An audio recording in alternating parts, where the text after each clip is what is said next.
This channel does not promote any violent, harmful, or illegal activities. All content provided by this channel is meant for an educational purpose only.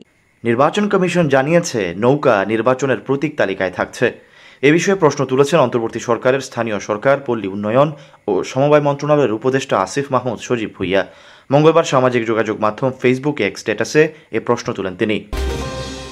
স্ট্যাটাসে আসিফ বলেন, অভিশপ্ত নৌকা মার্কাটাকে আপনারা কোন বিবেচনায় আবার শিডিউলভুক্ত করতে আইন মন্ত্রণালয়ে পাঠালেন? সাংবিধানিক প্রতিষ্ঠান হিসেবে এই গণ অভ্যুত্থানকে আপনারা জাস্ট বৃদ্ধাঙ্গুলি দেখালেন। কাদের এজেন্ডা বাস্তবায়ন করতে এবং কাদেরকে দেওয়ার জন্য এই মার্কা রাখছেন আপনারা? স্ট্যাটাসের শেষে তিনি বলেন, পরাজিতদের স্বপ্নের রিফাইন্ড আওয়ামী লীগকে তাদের মার্কা ফিরিয়ে দিতে চান।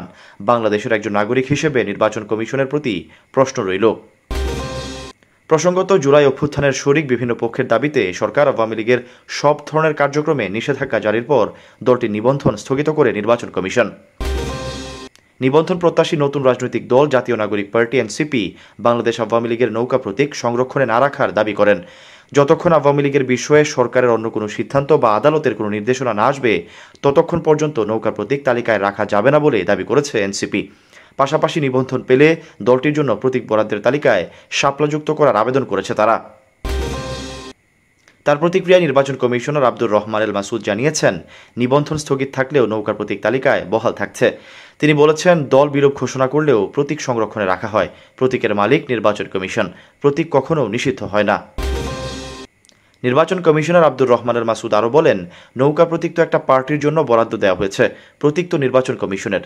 দলটির নামে যখন অ্যালটমেন্ট বা অ্যালোকেশন করা হয়েছে, দল তো বাতিল হয়নি, পার্টি তো আছে। পার্টি যদি বাতিলও হয়, প্রতীক তো বাতিল হবে না। নৌকা প্রতীক ও নির্বাচন কমিশনের প্রতীক তালিকা থেকে বাদ না দেওয়ার যুক্তি তুলে ধরে এই নির্বাচন কমিশনার বলেন, আমাদের অবস্থান আইনের অবস্থান। ফ্রিডম পার্টির বোধহয় এখন অস্তিত্ব নেই, কিন্তু প্রতীক থাকবে।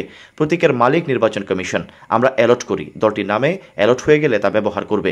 পার্টি ডিজলভ যদি হয়, প্রতীক ডিজলভ হবে না, এটা লজিক্যাল। প্রতীক সংরক্ষণে থাকে জানিয়ে নির্বাচন কমিশনার বলেন, কোনো রাজনৈতিক দল বিলোপ ঘটলেও তার প্রতীক নিয়ে প্রশ্ন ওঠে না। পার্টি বিলোপ হলেও প্রতীক ইসির কাছে থাকবে, এটা আবার আরেকজনের নামে বরাদ্দ হবে। আমরা প্রতীক বাদ দেব না, বলেন আব্দুর রহমান এল মাসুদ। জামায়াত ইসলামের নিবন্ধন পুনর্বহালের পর দাঁড়িপাল্লা প্রতীক ওই তালিকায় যুক্ত করা হয়েছে। আওয়ামী লীগের নিবন্ধন স্থগিত থাকলেও নৌকা প্রতীক সেখানে বহাল রয়েছে, কিন্তু এনসিপি ও নাগরিক ঐক্যের চাওয়া শাপলা সেখানে রাখা হয়নি। বর্তমানে জাতীয় সংসদ নির্বাচনে ব্যবহারের জন্য নিবন্ধিত দল ও স্বতন্ত্র প্রার্থীর ৬৯টি প্রতীক সংরক্ষিত রয়েছে। এর মধ্যে দলের নিবন্ধন বাতিল হওয়া প্রতীকগুলো রয়েছে তালিকায়। এমন 4টি প্রতীক: বাঘ, চাবি, কুড়াল ও হুক্কা। ত্রয়োদশ জাতীয় সংসদ নির্বাচনকে সামনে রেখে নির্বাচন পরিচালনা বিধিমালা সংশোধন করে ১১৫টি প্রতীক সংরক্ষণের সিদ্ধান্ত নিয়েছে নির্বাচন কমিশন। বিধিমালার খসড়া পাঠানো হয়েছে ভেটিংয়ের জন্য আইন মন্ত্রণালয়ে। প্রসঙ্গত, শেষ পর্যন্ত নির্বাচন কমিশন নিজেদের সিদ্ধান্তে অটল থাকতে পারেনি। স্থানীয় সরকার উপদেষ্টা আসিফ মাহমুদ সজীব ভুইয়া দলীয় কার্যক্রম নিষিদ্ধ হওয়া আওয়ামী লীগের প্রতীক নৌকা বাতিল না করে সংরক্ষণের উদ্যোগ নেওয়ায় নির্বাচন কমিশনের সমালোচনা করে মধ্যরাতে পোস্ট দেন। এর কয়েক ঘণ্টা পর নির্বাচন কমিশনের ওয়েবসাইট থেকে সরিয়ে ফেলা হয়েছে নৌকা প্রতীক।